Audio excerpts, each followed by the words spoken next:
গুন্ডারাজ দেশের প্রতিটি কোণায় খুবই সাধারণ ঘটনা। রুইবাগচি গ্রামের একটি 16 বছরের মেয়ে এরকমই একদল দুষ্কৃতীর লালসার শিকার হয়। আজ আমরা আপনাদের দেখাচ্ছি এই কেসের দ্বিতীয় তথা শেষ ভাগ। নমস্কার, আদাব, ক্রাইম পেট্রোলে আপনাদের সবাইকে স্বাগত।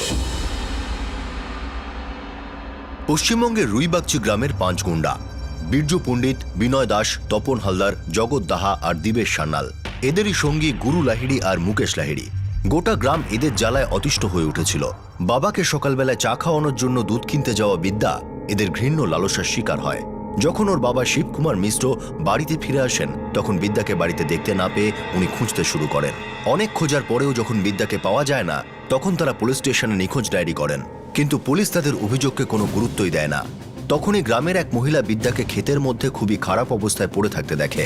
জানা যায় বীরজু, বিনয়, তপন, জগৎ আর দিবেশ বিদ্যাকে ধর্ষণ করেছে। সেদিন রাতে এফআইআর দাখিল করে বিদ্যা যখন তার বাবা মার সঙ্গে বাড়ি ফিরছিল, তখন সেই দুষ্কৃতীরাই তার বাবা মায়ের সামনেই তাকে জোর করে তুলে নিয়ে যায়। বিদ্যাকে তুলে নিয়ে গিয়ে বীরজু আবারও তাকে ধর্ষণ করে। বিদ্যা অজ্ঞান হয়ে গেলে দুষ্কৃতীরা ওকে রেল লাইনে ফেলে রেখে চলে আসে। রেল পুলিশের 2 জন অফিসার বিদ্যাকে দেখতে পেয়ে তাকে বাঁচায়। বিদ্যার মামা ওদের গ্রামে আসে আর সবাই মিলে খুঁজতে বের হয়। রেল পুলিশ বিদ্যাকে আশঙ্কাজনক অবস্থায় বাড়িতে নিয়ে আসে। তখন গ্রামের লোকেরা পুলিশ স্টেশনের বাইরে বিক্ষোভ দেখাতে শুরু করে। কেসটা মিডিয়ার নজরে আসে। পুলিশ অ্যাকশন নিতে বাধ্য হয়। 5 জন অপরাধী যারা নিজেদের কৃতকর্মের জন্য অনুতপ্ত নয়, তাদের গ্রেফতার করা হয়। বিদ্যাকে তাদের শনাক্ত করার জন্য ডাকা হয়। বিদ্যা আর তার পরিবারকে পুলিশ প্রোটেকশন দেওয়া হয়, কিন্তু এই সুরক্ষা শুধুই ওদের বাড়ি পর্যন্ত সীমিত ছিল। কিন্তু শীঘ্রই বিদ্যার বাবা মাকে পুলিশ কমপ্লেন তুলে নেওয়ার জন্য চাপ দেওয়া শুরু হয়। বিদ্যার বাড়ির লোকেরা খুবই ভয় পেয়ে যান। ওনারা বাধ্য হয়ে গ্রাম ছেড়ে অন্য জায়গায় যাওয়ার কথা ভাবেন। তারপর একটা কথা বলবো জামাইবাবু। বলো। আপনারা আমার সাথে শাখাটি চলুন। আমি আপনাদের জন্য ওখানে একটা বাড়ি দেখে দেব, ভালো থাকবেন। আর ওখানে আপনাদের কেউ চিনতেও পারবে না। আমার মনে হয় প্রতাপ ঠিকই বলছে। আর নতুন জায়গায় আপনাদের কোনো অসুবিধেও হবে না। আর এই ঘটনাও আস্তে আস্তে অতীত হয়ে যাবে।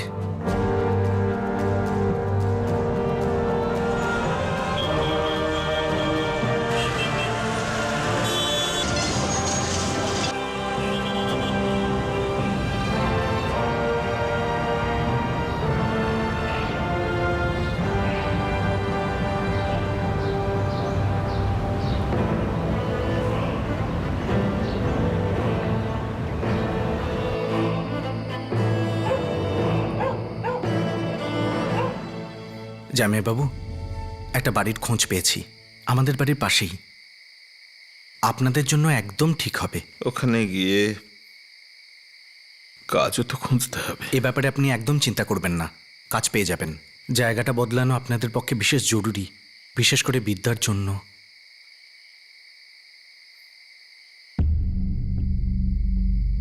আর তোমরা যাচ্ছ কোথায়? কলকাতার কাছে একটা ছোট্ট জায়গা আছে। আর বিদ্যা এখনো ভয় কাটিয়ে উঠতে পারেনি। জায়গা বদলানোটা ওর আর ওর পরিবারের জন্য বিশেষ দরকার।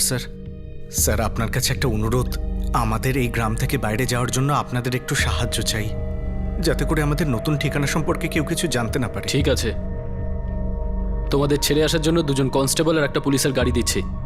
আর এই কথা যদি গ্রামের কেউ জানতে পারে, তাহলে আমার ভুল নয় কিন্তু। ঠিক আছে।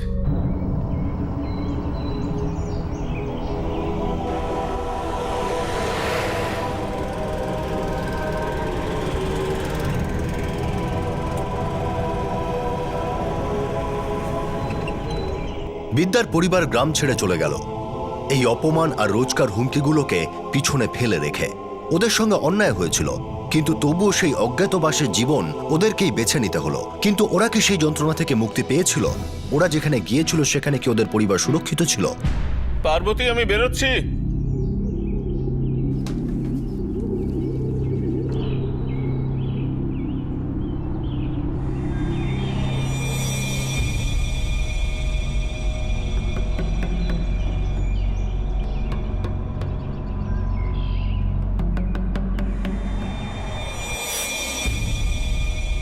দুপুরের খাবার পর আমি বাইরে যাব জিনিসপত্র আনতে।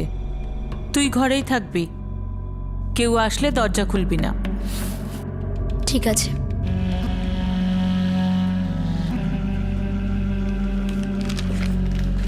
বিদ্যা, দরজাটা বন্ধ করে দে।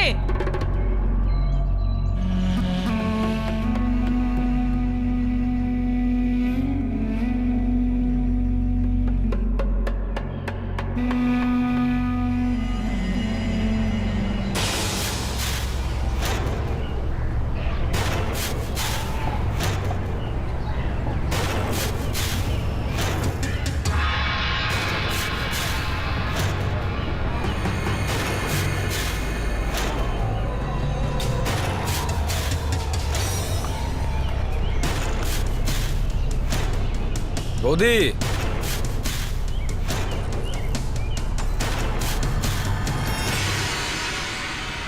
কেমন আছেন? শিবকুমার দার বিদ্যা কেমন আছে? আবার তুমি কি চাও? না না, আমি আপনাকে দেখতে পেলাম তাই আপনারা কেমন আছেন জানতে এলাম। আমার তোমার সাথে কোনো কথা নেই।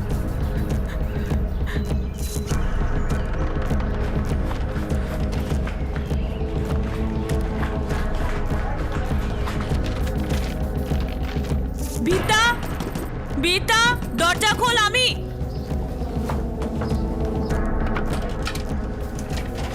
ভেতরে যা তুই।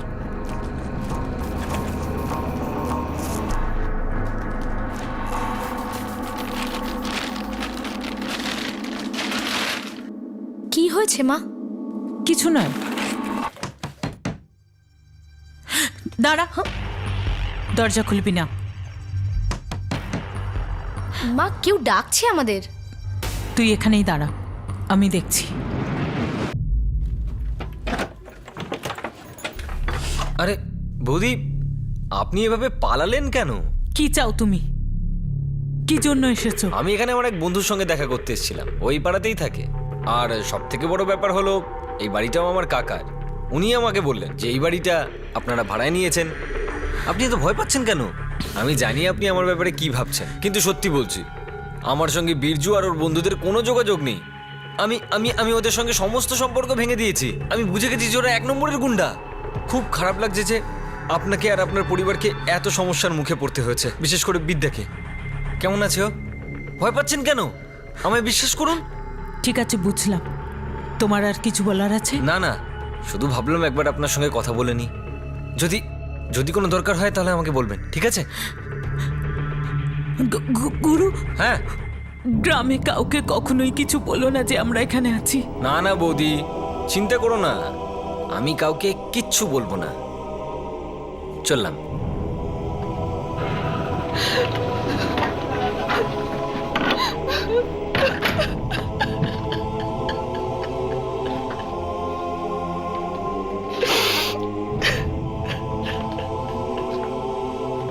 কি এসব কখন হলো? আজ দুপুরে।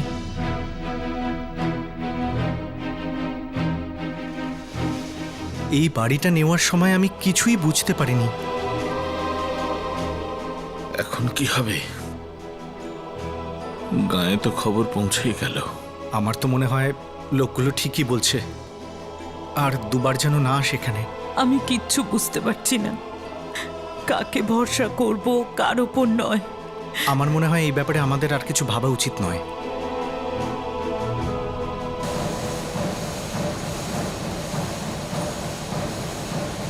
পার্বতী, তুমি তো বলেছিলে তুমি প্রভুজা থেকে এসেছিলে, হ্যাঁ হ্যাঁ, আমরা ওখান থেকেই এসেছি। কিন্তু মমতা বলছিল তুমি রুইবাগাছি থেকে এসেছো।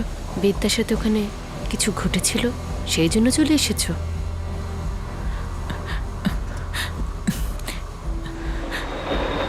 শিবদা, হ্যাঁ বলো। তোমার সঙ্গে তোমাদের গ্রামে কোনো পুলিশ কেস হয়েছিল নাকি? না না, তোমায় কে বললো? আরে ওই বিশ্বজিৎ বলছিল। না,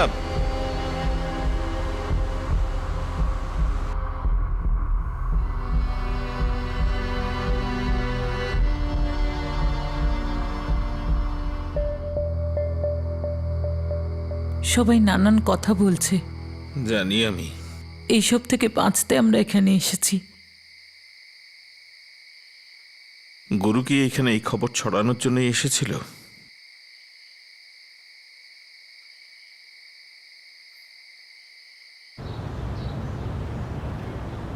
বৌদি শুনুন, বাড়িতে সবাই ঠিক আছে?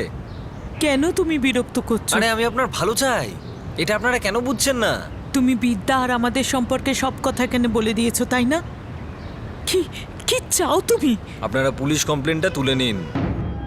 এবার দেখুন, এটা করে কার কি লাভ হবে? তাহলে এই জন্যই এসেছো আমাদের খুঁজতে? কমপ্লেনটা ফেরত নিচ্ছেন নাকি?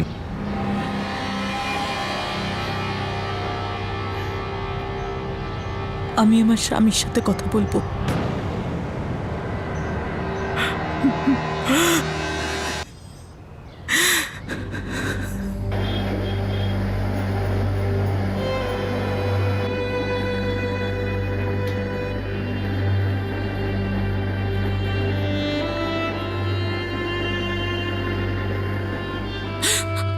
মা একটু সাবধানে।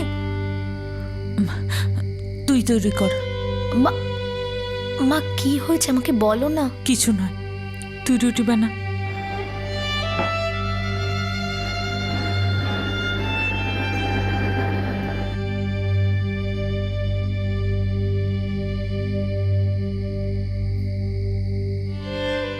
প্রতাপ কাজে বাইরে গেছে, ও ফিরে আসুক, তারপর কথা বলবো। আমার মনে হয় অভিযোগটা তুলে নেওয়া উচিত। ওরা জানে যে আমরা কোথায়। ওরা যদি এখানে এসে কিছু করে দেয়, কতদিন পালিয়ে বাঁচবো?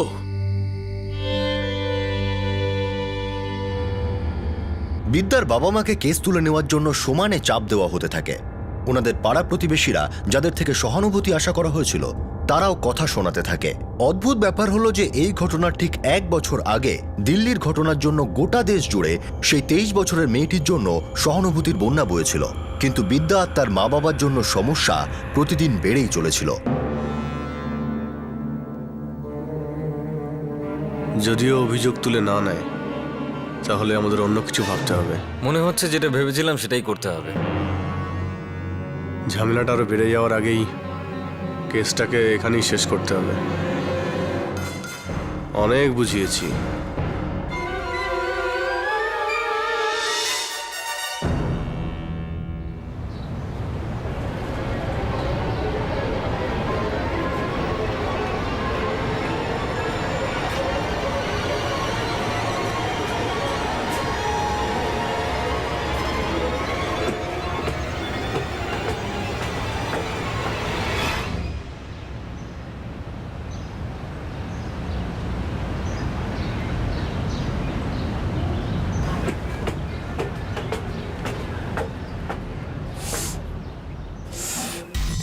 বিদ্যা,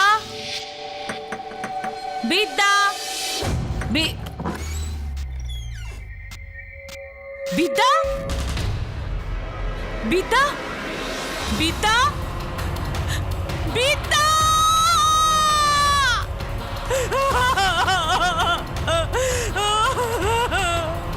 বিদ্যা।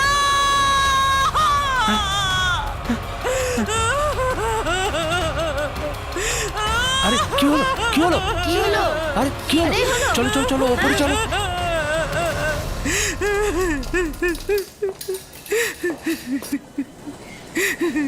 ভাই,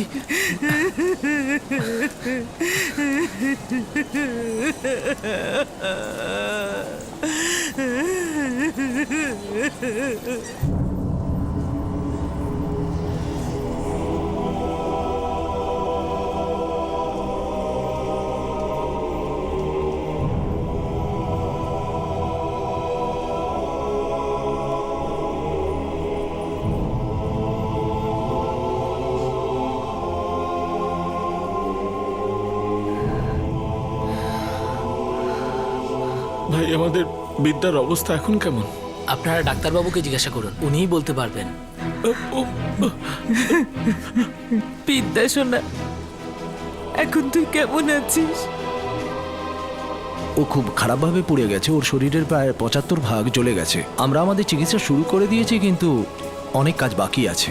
ও তো কিছু বলছেই না। ওর মুখ পুড়ে গিয়েছে, গলা পুড়ে গিয়েছে, কথা বলবার অবস্থায় আসতে গেলে এখনো একটু সময় লাগবে।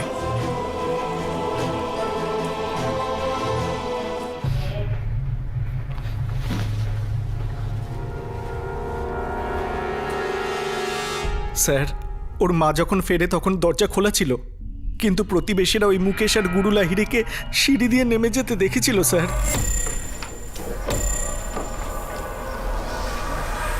ওই মেয়েটি এখন কোন হাসপাতালে আছে? স্যার, পোশাক হসপিটালে স্যার। ঠিক আছে, আমরা এখন ওর বাড়িতে গিয়ে ব্যাপারটা দেখি, তারপর হাসপাতালে গিয়ে দেখবো বয়ান দেওয়ার অবস্থায় আছে কিনা। না সাহেব, আমরা সেই সময়তে কোনো চিৎকারের আওয়াজ শুনিনি। পার্বতীর চিৎকার শুনে আমরা সবটা জানতে পারলাম, তারপর তো আমরা উপরে ছুটে গেলাম।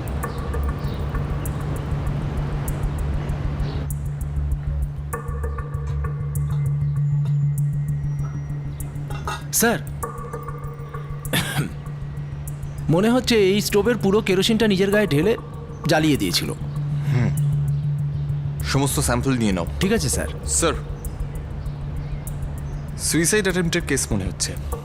হ্যাঁ, হতেও পারে। চলো হাসপাতালে গিয়ে দেখা যাক মেয়েটি বয়ান দেবার অবস্থায় আছে কিনা।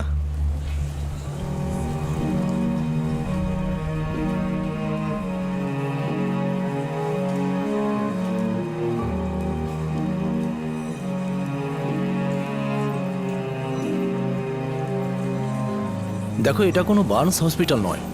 এখানে পোড়া রুগীদের আলাদাভাবে চিকিৎসার কোনো ব্যবস্থা নেই। সে আইসিইউ বলো বা অন্য কোনো ওয়ার্ডে কোনো জায়গা খালি নেই। কিন্তু ডাক্তারবাবু, ওর অবস্থা খুব খারাপ। এই ব্যাপারে আমি তোমাকে কোনো সাহায্য করতে পারবো না। সুপারিনটেন্ডেন্টের সঙ্গে কথা বলো, হয়তো উনি তোমার জন্য কিছু করতে পারবেন। আর এমনিতেও এটা একটা পুলিশ কেস। পুলিশ কেসের ব্যাপারে ওনার সঙ্গে কথা বলতেই হবে।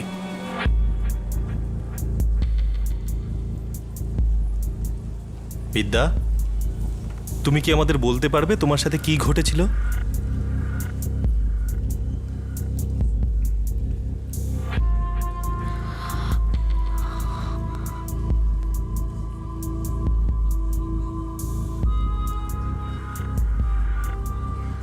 স্যার, এই সেই কমপ্লেন্টের কপি যেটা আমরা রুইবাগচি পুলিশ স্টেশনে করেছিলাম।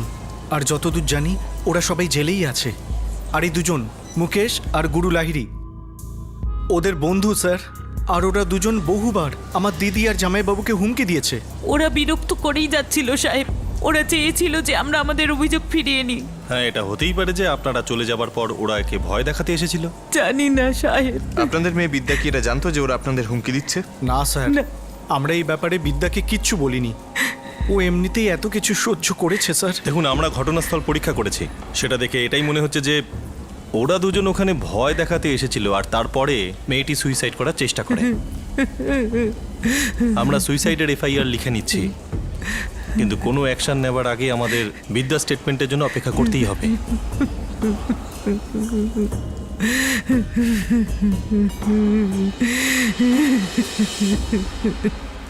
স্টেটমেন্টের জন্য অপেক্ষা করতে হবে।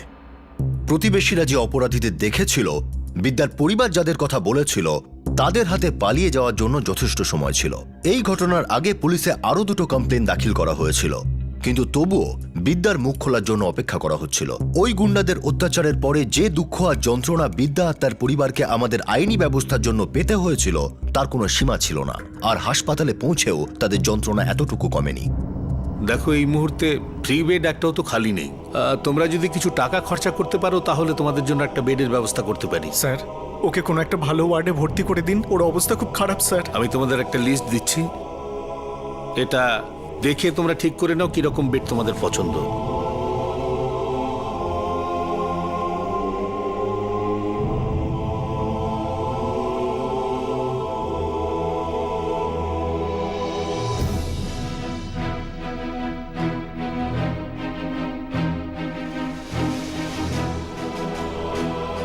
দেখো, কিছু ওষুধ আছে, এগুলো নিয়ে এসো।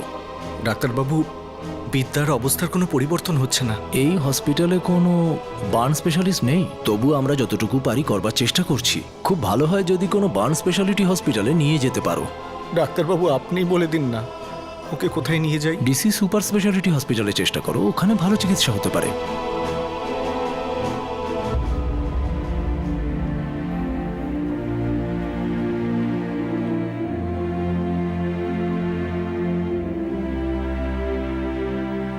এই মুহূর্তে আমাদের কোনো বেডই খালি নেই। বিদ্যা 75% জ্বলে গেছে স্যার। ওর চিকিৎসার খুব প্রয়োজন। দেখো, আমি তোমার কথা বুঝতে পারছি, কিন্তু আমি কিছু করতে পারবো না। কোনো বেডই যখন খালি নেই, আমি পেশেন্টকে কোথায় রাখবো? তুমি একটা কাজ করো, কাল এসো, তারপর দেখছি। না, আজও কোনো বেড খালি নেই।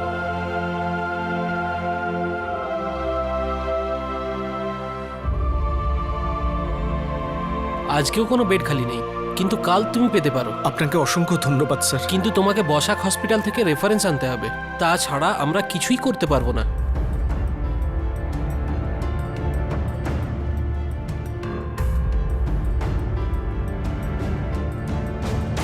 দেখুন, এটা তো আমি আপনাকে আগেও বলেছি যে এরকম রেফারেন্স লেটার আমি লিখে দিতে পারি না।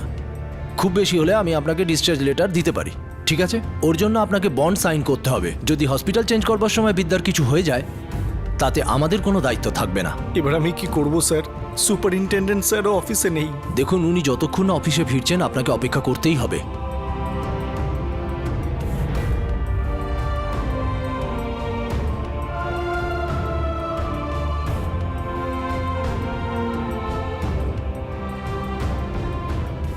ম্যাডাম উনি খুব ব্যস্ত, আমি কিছুই বলতে পারছি না উনি কতক্ষণে ফেরত আসবেন। ম্যাডাম এই হসপিটাল থেকে যদি রেফারেন্স লেটার না পাই তাহলে আমরা ওই হসপিটালে ভর্তি করতে পারবো না বিদ্যাকে। দেখুন, আমি প্রসেনজিৎ স্যারকে আপনার লেটারের ব্যাপারে বলেছি, আপনাকে ওনার হসপিটাল আসা অবধিও ওয়েট করতেই হবে।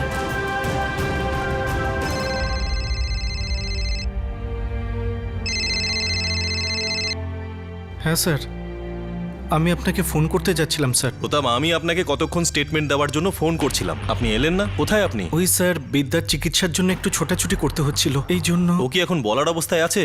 হ্যাঁ স্যার, কালকেও একটু কথা বলেছে। আরে সেটা তো বলতে হয় নাকি? ওর স্টেটমেন্ট নেওয়াটা খুব দরকার আমাদের।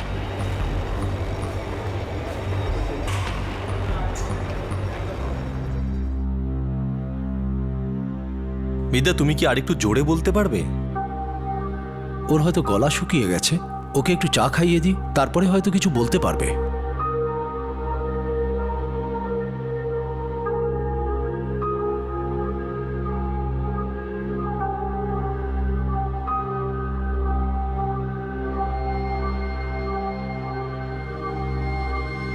আমি এখন এর স্টেটমেন্ট নেব, আপনাদের একটু বাইরে যেতে হবে।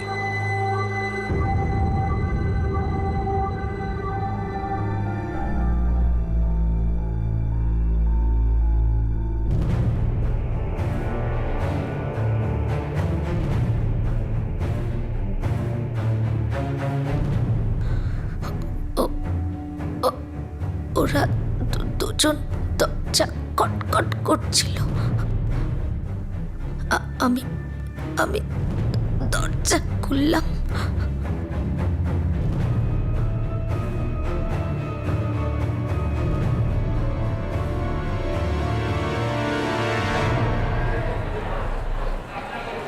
সব কিছু বদলে গেছে। কি কি বদলে গেছে স্যার? বিদ্যার বয়ান অনুযায়ী সব কিছু বদলে গেছে। ও সুইসাইড করার চেষ্টা করেনি বলল। ও আমাদের যা বলেছে তাতে করে এটা অ্যাটেম্পট টু মার্ডারের একটা কেস মনে হচ্ছে।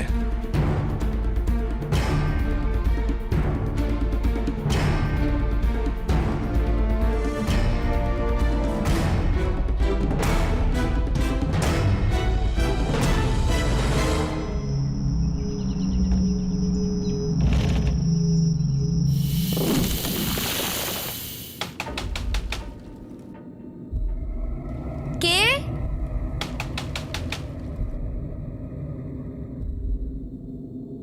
কে?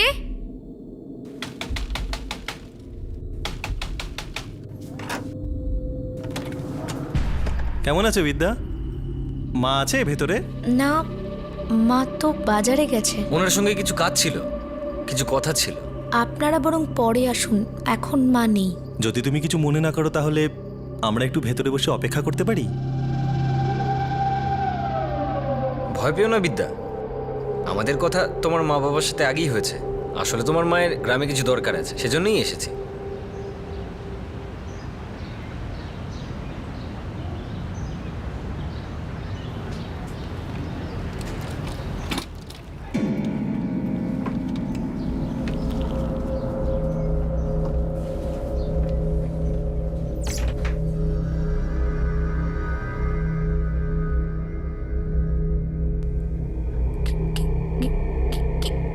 কি চাও তোমরা? যেটা দরকার ছিল সেটা অনেক দিন ধরে তোর মাকে বলছি। কতবার বললাম যে পুলিশ কমপ্লেনটাকে ফিরিয়ে নিতে, কিন্তু শুনলই না। যদি সেটা শুনতো সবার জন্য সেটা ভালো হতো।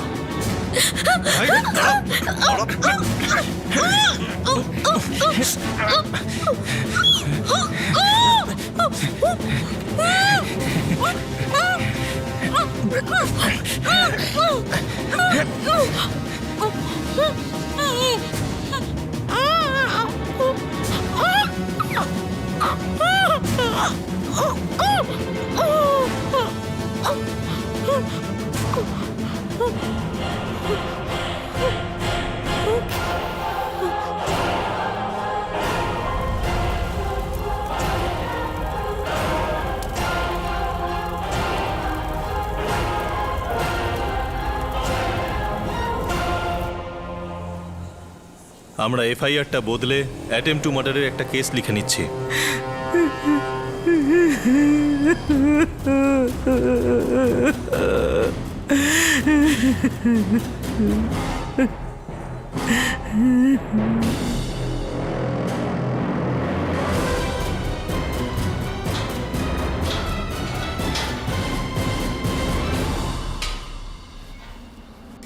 বীর্য,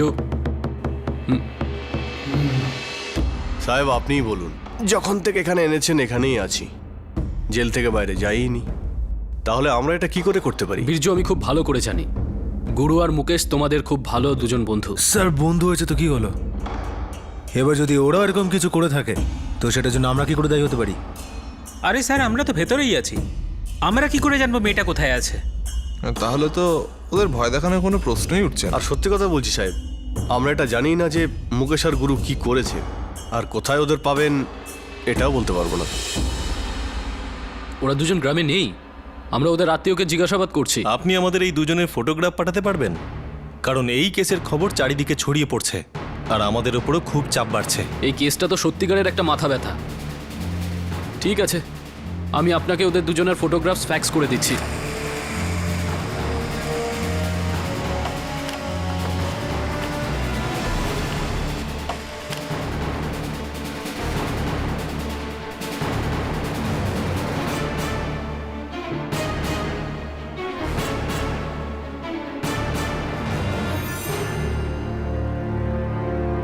দেখো প্রতাপ, আমি জানি যে এই কেসটা নিয়ে আজকাল চারদিকে কথা হচ্ছে, কিন্তু তুমি একদম ঘাবড়িও না। বিদ্যার যত ভালো চিকিৎসা হয় সেটা আমরা করব। আমি আর আমার জামাইবাবু বহুদিন কাজে যেতে পারিনি স্যার, দেওয়ার জন্য আমাদের কাছে কোনো টাকাই নেই।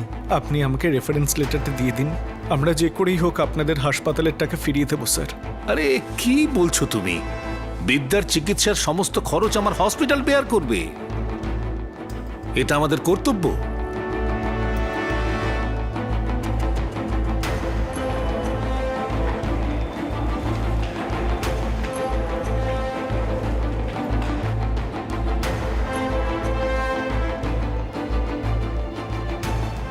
বিদ্যা মিশ্র, আমরা তোমার বয়ান সিআরপিসি সেকশন 164-এ রেকর্ড করছি। একদম ভয় পাবে না, আমাদের সব সত্যিটা বলবে।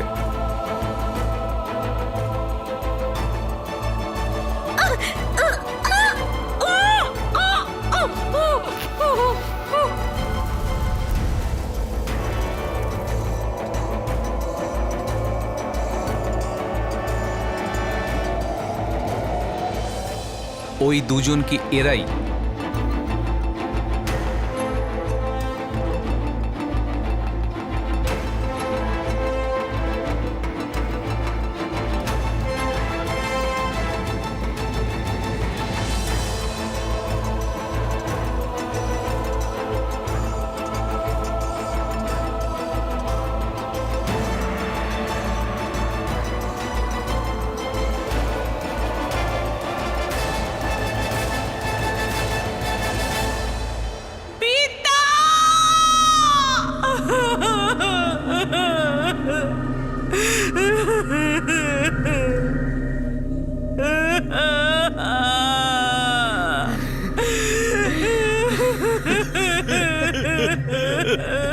দাদা,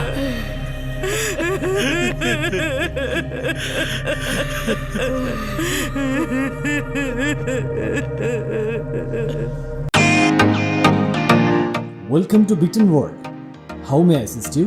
নতুন ফ্ল্যাটের জন্য একটা স্ট্যান্ড ফ্যান আর কুলার নেব। এই পচা গরম থেকে একটু স্বস্তি চাই। বাজার চলতে সব ব্র্যান্ড আর ভরসাযোগ্য নয়। তার জন্য তো আমাদের ফ্যান আছে, all purpose bullet table fan, ceiling fan. আমাদের সিলিং ফ্যান কিন্তু 30 মাসের ওয়ারেন্টি সহ পাওয়া যায়। আছে ফারাটা 2 বছরের ওয়ারেন্টি, 17 থেকে 20 মিটার এয়ার ফ্লো, মধ্যবিত্তের সাধ্যের মধ্যে একমাত্র ভরসাযোগ্য ব্র্যান্ড বিটেন। আমাদের কুলারের কিন্তু অনেক range, 45 litres, 50 litres, 70 litres, 90 litres, 110 litres. Honeycomb সহযোগে বিটেনের সব কুলারের ওয়ারেন্টি 1 বছর। চেনা হাওয়ায় অচেনা অনুভূতির জন্য একমাত্র আদর্শ বিটেন। গরমে স্বস্তি পেতে বিটেনের ফ্যান হোক বা কুলার, আজই আনুন বাড়িতে। Beaten, digitally yours.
এবার ওরা ওর জীবন নিয়ে নিল।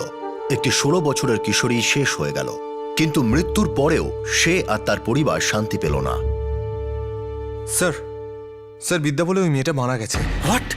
স্যার খবরটা সব জায়গায় ছড়িয়ে গেছে, মিডিয়া এখানে পৌঁছেও গেছে, আর সিচুয়েশন এখন একটু ডিফিকাল্ট হতেও পারে। মেয়েটির বডি এখন কোথায়? এখনো বসাক হসপিটালেই আছে, আর মেয়েটার বাড়ির লোক এটা চেয়েছে যেন ওর বডিটা কোল্ড স্টোরেজে রাখা হয়, কারণ স্যার ওদের গ্রাম থেকে কয়েকজন আত্মীয় স্বজনের আসার কথা আছে। এই কেসটা আমাদের খুব অসুবিধায় ফেলতে পারে।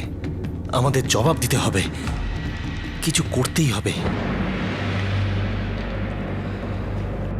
আমি হসপিটালকে বডি ভালো করে রাখবার জন্য বলেছি। তোমরা যদি চাও তো কোল্ড স্টোরেজে রাখতে পারো।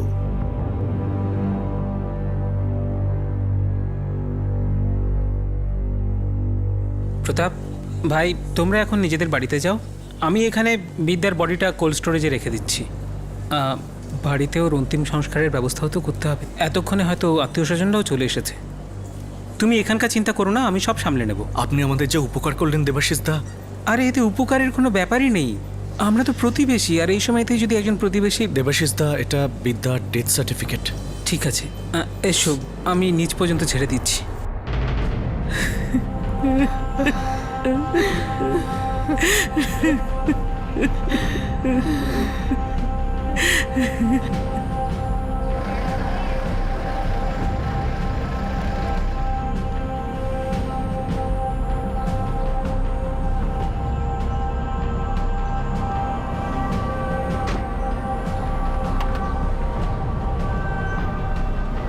চলুন।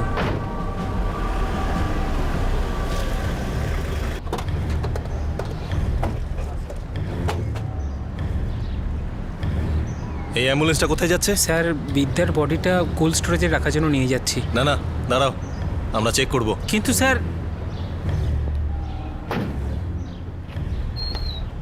স্যার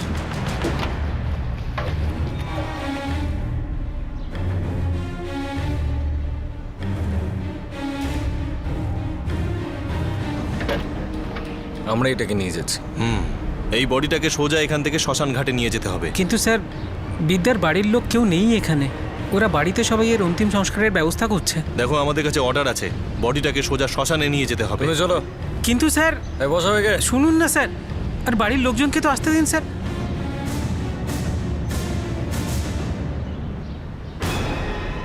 আরে ওই লোকটা কোথায় গেল?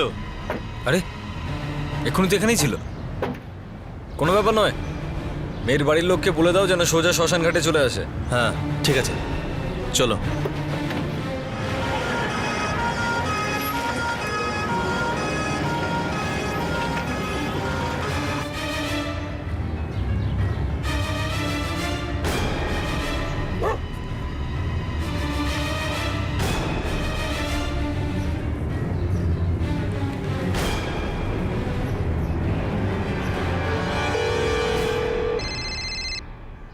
হ্যাঁ দেবাশিস দা, বলুন, সব ঠিক আছে তো? না প্রতাপ, কিচ্ছু ঠিক নেই এখানে। আমরা যখনই হাসপাতাল থেকে বেরোচ্ছিলাম অ্যাম্বুলেন্স নিয়ে, তখনই পুলিশ চলে এলো, আমাদের অ্যাম্বুলেন্স আটকে দিল। আর হ্যাঁ, ওদের সঙ্গে ওই কলকাতার পুলিশরাও ছিল ওখানে, আর ওরা বিদ্যার বডিটাকে সোজা শ্মশানে নিয়ে গেল। কি? হ্যাঁ ভাই, আমি তো ওখান থেকে কোনো মতে পালিয়ে এসেছি, কিন্তু ওই বিদ্যার ডেথ সার্টিফিকেটটা আমার কাছে থেকে গেছে।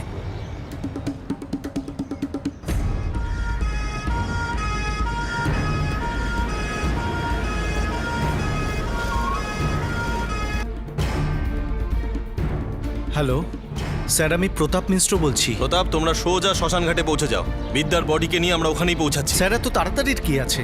আমরা বডি তো কোল্ড স্টোরেজে রাখতে গিয়েছিলাম, আর ওর শেষকৃত্যের কাজ এখনো বাকি আছে স্যার। প্রতাপ, বডি এখন কলকাতা পুলিশের আন্ডারে, আমি কিছুই করতে পারবো না। তোমরা সোজা শ্মশান ঘাটে চলে এসো। স্যার, আমি হসপিটালের ডেথ সার্টিফিকেট না দেখে আমি এই বডিটা পোড়াতে পারবো না, এটাই নিয়ম। আমার থেকে বেশি তো আপনার জানা উচিত।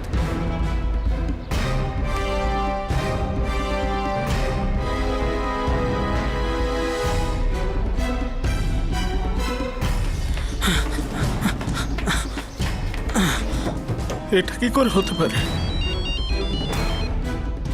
হ্যালো প্রতাপ, তোমরা কোথায়? এখনো কেন শ্মশানে পৌঁছাওনি? আমরা পুরো রীতিনীতি না মেনে বিদ্যার অন্তিম সংস্কার করতে পারবো না। প্রতাপ, তোমরা ব্যাপারটা বোঝার চেষ্টা করো। এই কেসটা এখন কলকাতা পুলিশের আন্ডারে।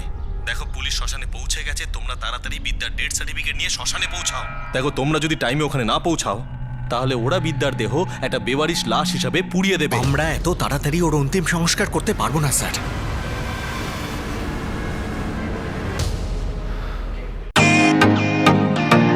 Welcome to Biten world. How may I assist you? নতুন ফ্ল্যাটের জন্য একটা স্ট্যান্ড ফ্যান আর কুলার নেব। এই পচা গরম থেকে একটু স্বস্তি চাই। বাজার চলতে সব ব্র্যান্ড তো আর ভরসাযোগ্য নয়। তার জন্য তো আমাদের ফ্যান আছে, all purpose bullet table fan, ceiling fan. আমাদের সিলিং ফ্যান কিন্তু 30 মাসের ওয়ারেন্টি সহ পাওয়া যায়। আছে ফারাটা 2 বছরের ওয়ারেন্টি, 17 থেকে 20 মিটার এয়ার ফ্লো। মধ্যবিত্তের সাধ্যের মধ্যে একমাত্র ভরসাযোগ্য ব্র্যান্ড বিটেন। আমাদের কুলারের কিন্তু অনেক range, 45 litres, 50 litres, 70 litres, 90 litres, 110 litres. Honeycomb সহযোগে বিটেনের সব কুলারের ওয়ারেন্টি 1 বছর। চেনা হাওয়ায় অচেনা অনুভূতির জন্য একমাত্র আদর্শ বিটেন। গরমে স্বস্তি পেতে বিটেনের ফ্যান হোক বা কুলার, আজই আনুন বাড়িতে। Beaten, digitally yours. দেখো, তোমরা যদি টাইমে ওখানে না পৌঁছাও তাহলে ওরা বিদ্যার দেহ একটা বেওয়ারিশ লাশ হিসাবে পুড়িয়ে দেবে। আমরা এত তাড়াতাড়ি ওর অন্তিম সংস্কার করতে পারবো না স্যার। ওরা এই মুহূর্তে ওর অন্তিম সংস্কার করতে চাইছে। কিন্তু কেন?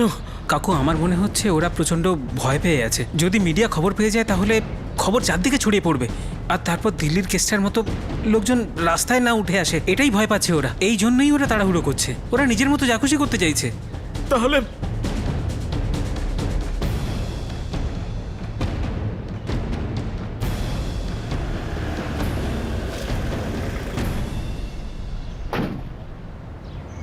ম্যাডাম, এখন যখন আর কিচ্ছু বেঁচে নেই তখন ওরা জোর করে হুমকি দিয়ে ওর অন্তিম সংস্কার করতে চাইছে যত তাড়াতাড়ি সম্ভব। আমরা শুধু এটাই চাই যে ওর অন্তিম সংস্কার সব রীতিনীতি মেনে হোক। মেয়েটা ঠিক করে বাঁচতে পারেনি, আর এখন এই লোকগুলো মৃত্যুর পরও ওকে শান্তি দিতে চাইছে না। আপনারা চিন্তা করবেন না, ও এটা করতে পারে না। আমরা কিছু একটা ম্যাডাম, আপনি তাড়াতাড়ি আসুন প্লিজ। ওরা ফোন করছো? ম্যাডাম, কার সঙ্গে কথা বলছো? হ্যাঁ, কার সঙ্গে কথা বলছো? এক মিনিট দাঁড়াও। আমার একটা কথা শোনো, যদি ভালো চাও তোমরা চুপচাপ বিদ্যার ডেথ সার্টিফিকেট নিয়ে শ্মশান ঘাটে পৌঁছে যাও। তোমরা তোর বাবা মা, এখন ঝগড়া ভুলে শান্ত মনে নিজের মেয়ের অন্তিম সৎকার করো। এই শোনো, কথাটা বোঝার চেষ্টা করো। তোমাদের এই নাটকের অনেক মূল্য দিতে হবে তোমাদের। এই, আমি কথা বলছি তো। চলো আমরা যাই। দেখো, আমি এই কথা তোমাদের সবার ভালোর জন্য বলছি।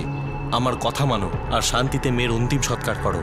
এই ব্যাপারটা এখানেই শেষ করো আর এখান থেকে কোথাও চলে যাও, আর সেটাই তোমাদের পক্ষে ভালো হবে। চলো যাও, শুট করো। এই, কে আপনারা? আমরা জানতে পেরেছি যে ওনাদের 16 বছরের মেয়ের মৃত্যুর খবর ধামাচাপা দেবার চেষ্টা না, করছেন। এরকম কোনো ব্যাপার না। আমরা এটাও জানতে পেরেছি যে আপনারা জোর করছেন ওনাদের মেয়ের দেহটাকে পুড়িয়ে ফেলার দেখুন, জন্য। এরকম কোনো ব্যাপারই হয়নি, আপনাদের কোথাও ভুল হচ্ছে। আপনি মেয়ের মামা হন? হ্যাঁ। আপনি কিছু বলতে চান? হ্যাঁ।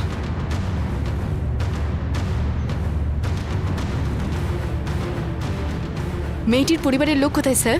এটা কি সত্যি যে আপনারা এই বডিটা জোর করে এখানে নিয়ে এসেছেন? একেবারেই সত্যি নয়, আমাদেরকে অর্ডার দেওয়া হয়েছিল। পুলিশ কেসটাকে ধামাচাপা দেওয়ার চেষ্টা কেন দেখুন করছে স্যার? ম্যাডাম, আমাদেরকে যা অর্ডার দেওয়া হয়েছিল আমরা সেই অনুযায়ী কাজ করছি। স্যার, এখানকার সিচুয়েশন একদম আউট অফ কন্ট্রোল হয়ে গেছে। চারিদিকে মিডিয়া চলে এসেছে, মেয়েটির বাড়িতেও, এমনকি শ্মশান ঘাটেও। যাও, ওনাদের যেতে দাও। আর হ্যাঁ, ওই শ্মশান ঘাটে পুলিশদের ইনফর্ম করে দাও যে মেয়েটির বডি যেন ওরা ফিরিয়ে দেয়। ওরা ওদের মতো করে সৎকার করে নেবে।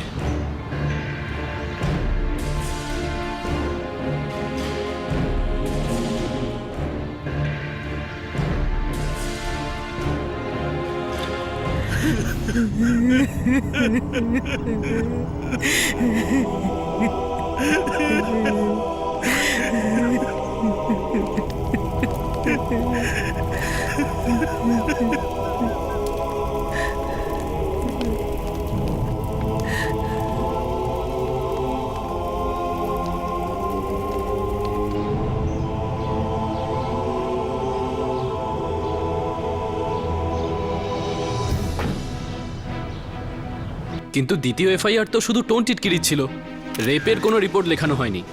কিন্তু মেয়েটার বাড়ির লোকের বক্তব্য হলো যে ওনারা নাকি এফআইআর লিখিয়েছিলেন।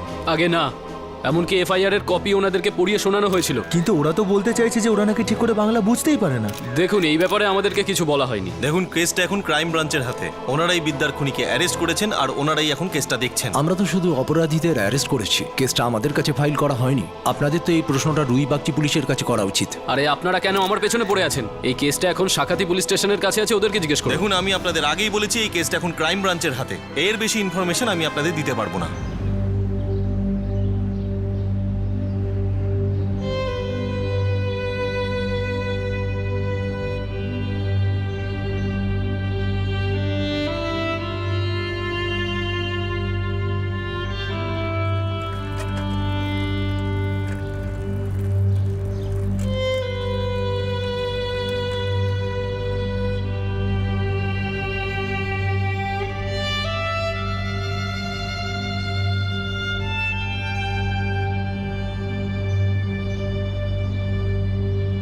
পাঁচজন ধর্ষণে অভিযুক্ত আর 2 জন খুনে অভিযুক্ত এখন জেল হেফাজতে আছে। চার্জশিট ফাইল করা হয়ে গেছে, কিন্তু এখনো কেসটা শুরু করা হয়নি। বিদ্যার পরিবার ওই জায়গা ছেড়ে চলে গিয়েছিল।